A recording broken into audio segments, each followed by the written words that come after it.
दोस्तों, welcome to back my YouTube channel. आज हम लोग इंग्लिश ग्रामर में बहुत ही अच्छे कंसेप्ट को देखने वाले हैं। चलिए हम लोग देखते हैं कि आज इंग्लिश ग्रामर में हम लोग क्या पढ़ने वाले हैं। ध्यान देना है।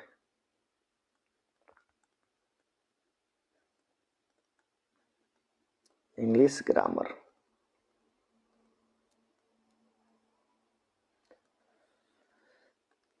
तो इंग्लिश ग्रामर में सबसे पहले हम लोग देखे थे कि आखिर लेटर क्या होता है। लेटर के बाद हम लोग वर्ड के बारे में जाने कि वर्ड क्या होता है। उसके बाद सेंटेंस के बारे में जाने।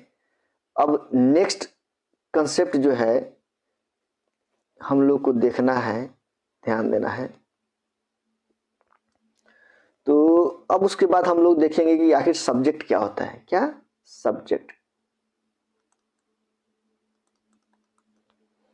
तो यहां ध्यान दीजिए कि a subject is the doer of an action that is called subject। यानी सब्जेक्ट क्या होता है? Subject is the doer of an action.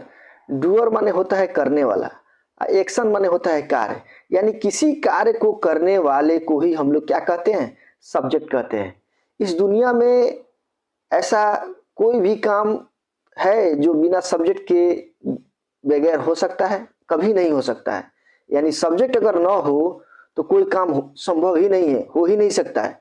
इसीलिए इसका डेफिनेशन दिया गया कि a subject is the doer of an action. यानी किसी कार्य को करने वाले को ही हम लोग क्या कहते हैं? सब्जेक्ट कहते हैं। जैसे एग्जाम्पल के फॉर्म में हम लोग देखने की कोशिश कर रहे हैं। ध्यान दीजिए, जैसे एग्जाम्पल के फॉर्म में कह रहा है कि राम राइट्स ए लेटर। ध्यान से समझिए, Ram writes a letter. Ram एक पत्र लिखता है। अगर राम ना होता बाबू, राम ना होता तो क्या ये पत्र लिखा जाता? नहीं लिखा जाता। यानी वो कौन है? राम ही है जिसके द्वारा पत्र लिखा जा रहा है। यानी ये इस सेंटेंस का क्या हुआ? सब्जेक्ट हुआ। यही डूअर हुआ। अगर ये डूअर ना होता तो ये काम संभव नहीं हो पाता, यानी पत्र नहीं लिखा जाता। यानी राम ही है जो इस पत्र को क्या कर रहा है? लिख रहा है। तो जो डेफिनेशन दिया गया यहाँ पे कि ये subject is the doer of an action, यानी किसी कार्य को करने वाले को ही हम लोग क्या कहते हैं? सब्जेक्ट कहते हैं। तो यहाँ Ram writes a letter, Ram एक पत्र लिखता है। तो पत्र लिखने वाला कौन है? राम हुआ आपका। जब राम हुआ तो ये ही सेंटेंस का क्या हुआ? सब्जेक्ट हुआ। क्या हुआ? सब्जेक्ट हुआ। अब एक चीज और हम लोग को देखना है। यहाँ हम लोग नोट में देखेंगे, ये नोट हमेशा याद रखना है कि प्राय किसी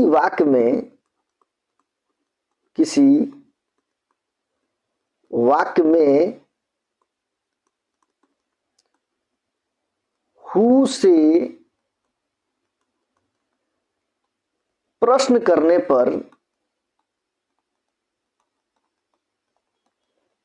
पर मिला जवाब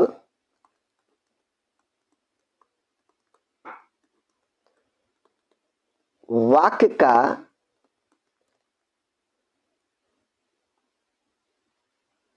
सब्जेक्ट होता है। ध्यान देना है, बहुत इंपॉर्टेंट कंसेप्ट है। यहाँ सब्जेक्ट होता है। कैसे? जैसे हमने अभी आपको एग्जाम्पल में बताया कि Ram writes a letter. Ram एक पत्र लिखता है। लेकिन अगर हम बोल दे आपसे कि who writes a letter, who means क्या होता है? कौन होता है। यानी पत्र कौन लिख रहा है। तो इससे मेरा जवाब क्या मिल रहा है कि पत्र लिखने वाला कोई और नहीं, कौन है? राम है।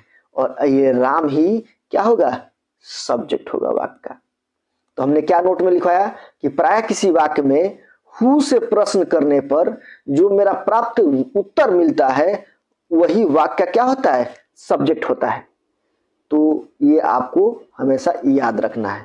चलिए 1 मिनट इसको मिटाते हैं और हम लोग नेक्स्ट कॉन्सेप्ट देखते हैं।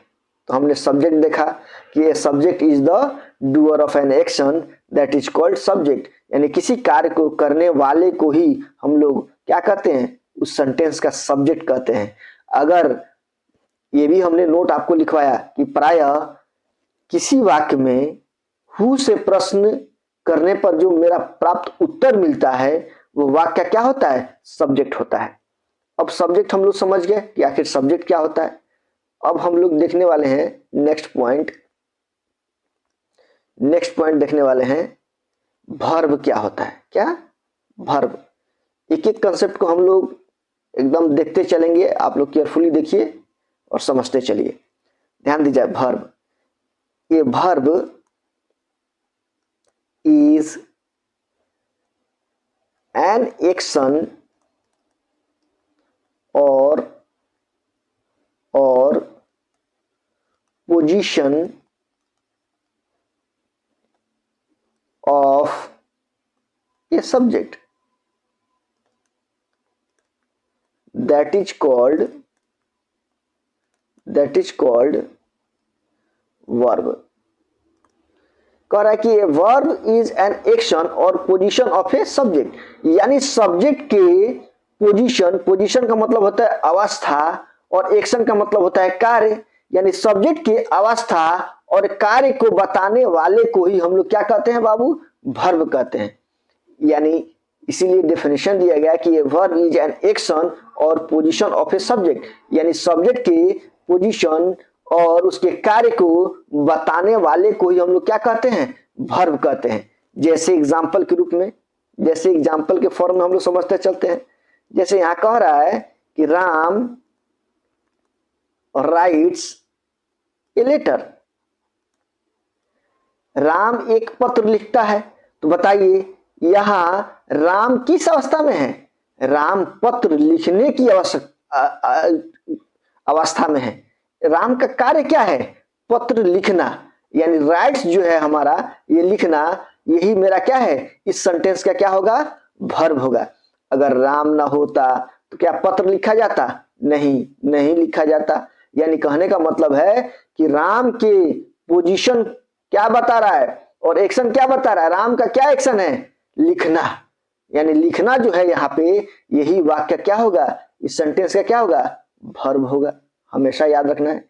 यानी ये वर्ब इज एन एक्शन और position of a subject that is called verb, यानी सब्जेक्ट की पोजीशन यानी अवस्था और एक्शन यानी कार्य को बताने वाले को ही हम लोग क्या कहते हैं, वो वर्ब कहते हैं इसको। अब यहां ध्यान देना है, एक नोट यहां हम लिखवा रहे हैं, इसको हमेशा याद रखना है नोट में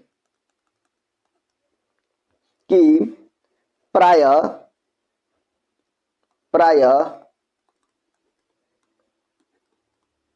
हिंदी का वह शब्द जिसका अंत इसको मिटाते हैं, अंत ना से होता हो, ध्यान दीजिएगा, ना से होता हो उसे क्रिया की, इसको और ऊपर करते हैं हम लोग, क्रिया की श्रेणी में रखा जाता है और इसका अंग्रेजी वर्ब होता है। अभी हमने नोट में क्या लिखा है बाबू कि प्राय हिंदी का वह शब्द जिसका अंत ना से होता हो उसे क्रिया की श्रेणी में रखा जाता है, और इसका अंग्रेजी में हम लोग इसको अंग्रेजी में क्या कहते हैं, वर्ब कहा जाता है। अब यहाँ ध्यान दीजिएगा, जैसे एग्जाम्पल के फॉर्म में हम लोग यहाँ देखते चलेंगे कि जैसे आना, अंत में ना लगा है ना, इसका क्या होता है, कम। उसके बाद देखिए नाचना, ना लगा हुआ है, डांस। जाना, अंत में ना लगा है, यानी गो। खेलना, क्या, प्ले। ईटीसी और भी हो सकता है बहुत सारा। यानी प्राय हिंदी का वह शब्द जिसका अंत किससे होता हो, ना से होता हो, ना से होता हो, ध्यान दीजिए, तो उसे हम लोग क्रिया की श्रेणी में रखते हैं, और इसको अंग्रेजी में हम लोग क्या कहते हैं, वर्ब। तो यहाँ दो कॉन्सेप्ट हम लोग सीखे। पहला कि a verb is an action और position of a subject that is called verb, यानी सब्जेक्ट की अवस्था और उसके कार्य को बताने वाले को ही हम लोग क्या कहते हैं, वर्ब कहते हैं। और एक और तरह से हम लोग पहचानते हैं कि प्रायः हिंदी का वह शब्द जिसका अंत किससे होता हो, ना से होता हो, उसे क्रिया की श्रेणी में रखा जाता है, और उसका अंग्रेजी में हम लोग उसको क्या कहते हैं, वर्ब कहते हैं।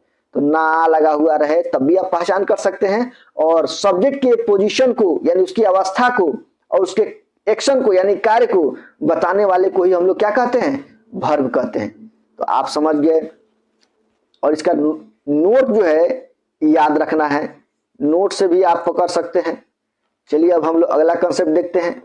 अब हम लोग बढ़ते हैं ऑब्जेक्ट के तरफ। तो हम लोग सब्जेक्ट देखे, वर्ब देखे, अब हम लोग देखने वाले हैं ऑब्जेक्ट।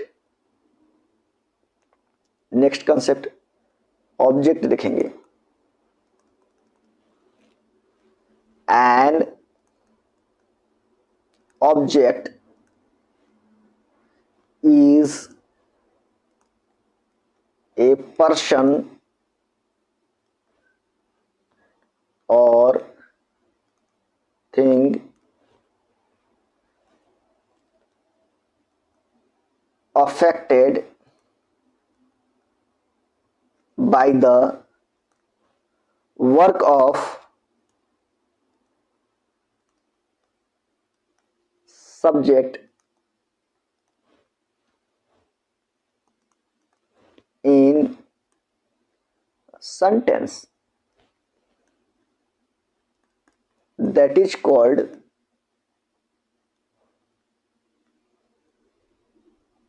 an object।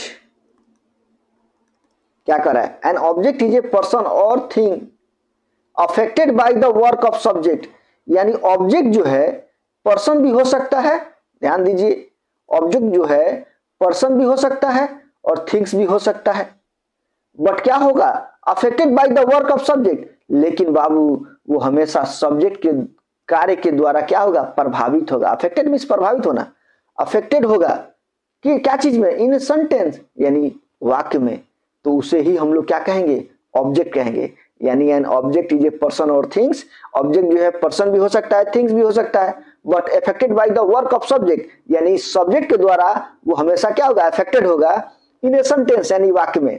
जैसे एग्जाम्पल के रूप में हम लोग देखते हैं, एग्जाम्पल के रूप में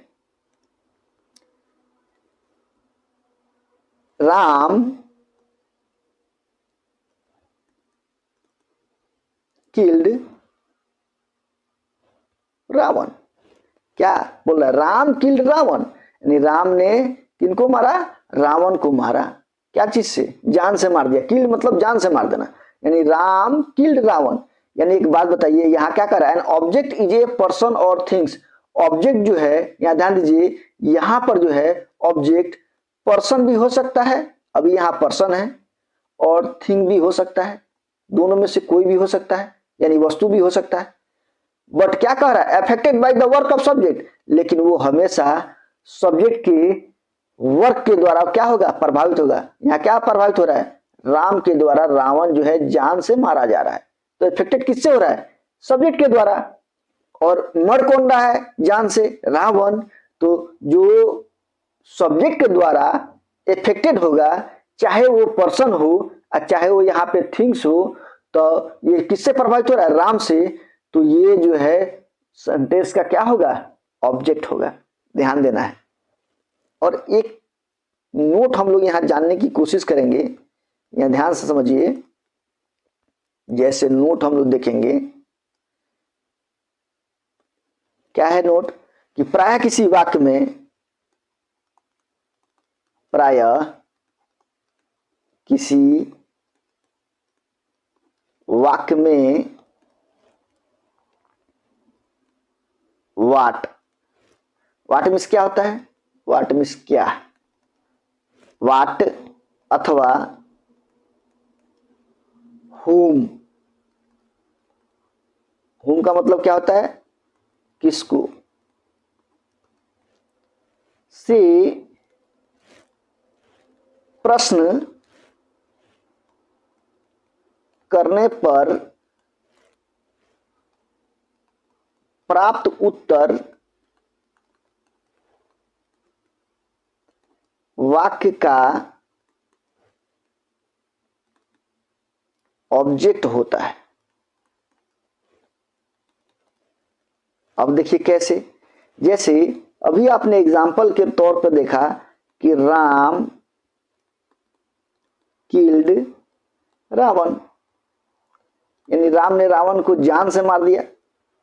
अब एक बात बताइए, अगर हम पूछे आपसे कि बताइए whom, sorry whom did Ram kill, whom did Ram kill, तो इससे जो हमारा उत्तर मिल रहा है, किसने मारा? राम ने किसको मारा? तो किसको मारा बताइए? हुम माने क्या होता है? किसको। यानी हुम डिड राम किल, राम को किसने मारा? तो इससे आपको आंसर क्या मिल रहा है? कि भाई मारने वाला कोई और नहीं, राम थे। अगर राम थे तो इससे प्रश्न करने पर मेरा प्राप्त उत्तर मिल रहा है, वही वाक्य क्या होगा? ऑब्जेक्ट होगा। तो यहां रावण क्या होगा? रावण यहां पे क्या हो जाएगा बाबू? रावण, ये ऑब्जेक्ट हो जाएगा, ऑब्जेक्ट हो जाएगा। तो आप समझ गए होंगे। चलिए और अगला कंसेप्ट हम लोग देखते हैं। तो हम लोग क्या क्या पढ़े बाबू? हमने पढ़ा कि सब्जेक्ट क्या होता है, सब्जेक्ट के बाद हम पढ़ रहे हैं कि जो है ऑब्जेक्ट क्या होता है, वर्ब क्या होता है। एकदम सिस्टम से हम लोग चल रहे हैं। अगर आप अच्छे से समझ के देखिएगा तो आप जो है एकदम आराम से कोई भी कॉम्पिटिटिव एग्जाम का ग्रामर बना सकते हैं। अभी एकदम बेसिक बता रहे हैं, जो छोटे बच्चे को भी नॉलेज होना चाहिए और साथ ही साथ आपको भी नॉलेज होना चाहिए। अब उसके बाद हम लोग देखेंगे next concept.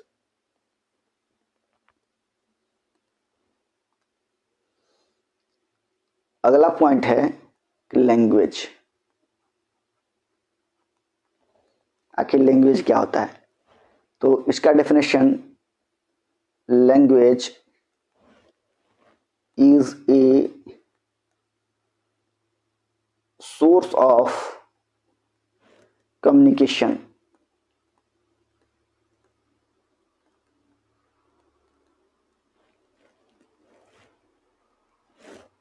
that is called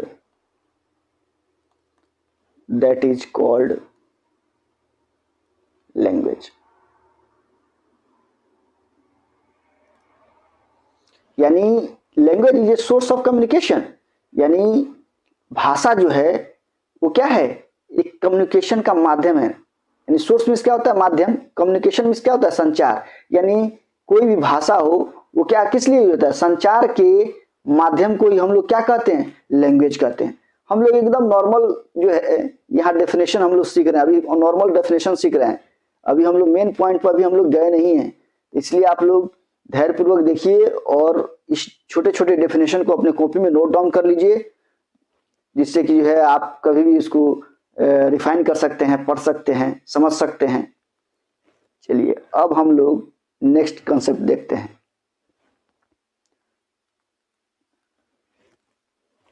there are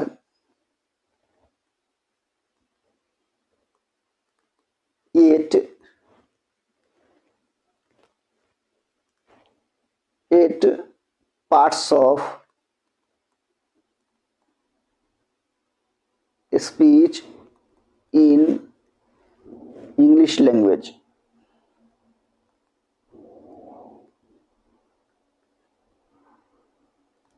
ध्यान देना है, यानी इंग्लिश लैंग्वेज में टोटल हम लोगों को 8 टाइप्स का पार्ट्स ऑफ स्पीच हम लोगों को पढ़ना है। कितना? 8 टाइप्स का। तो हम लोग देखते हैं पहला क्या है। तो पहला को हम लोग कहते हैं नाउन। ध्यान दीजिए, पहला है हमारा नाउन। पहला है नाउन। दूसरा है प्रोनाउन। तीसरा है एडजेक्टिव। एडजेक्टिव के बाद है वर्ब। पांचवा है एडवर्ब। छठा है प्रीपोजिशन।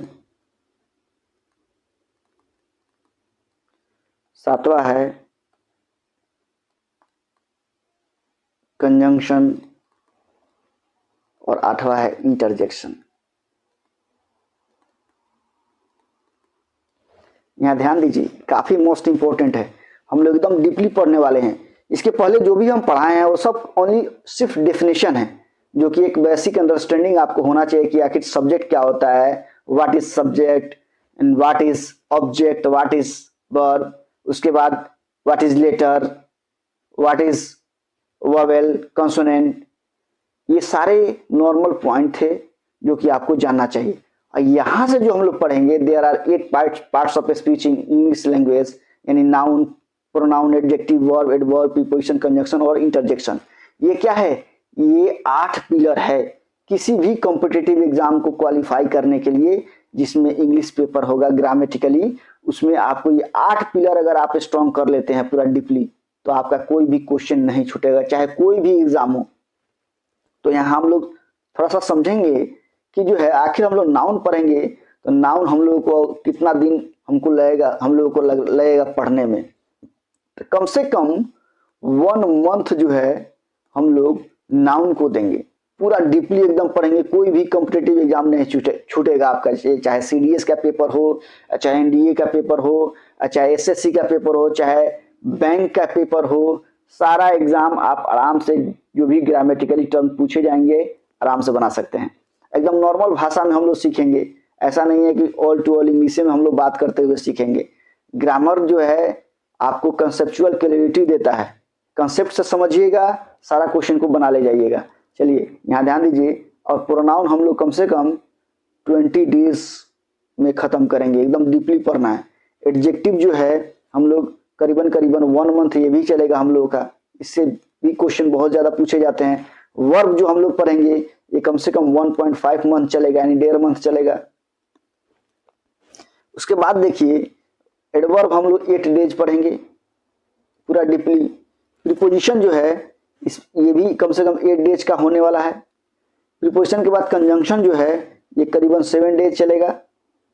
और इंटरजेक्शन जो है ये 1 दिन में खत्म हो जाएगा, 1 डेज। यानी ये टोटल पिलर अगर आप कंप्लीट कर लेते हैं तो आपका कोई भी एग्जाम में कोई भी क्वेश्चन नहीं छूटने वाला है।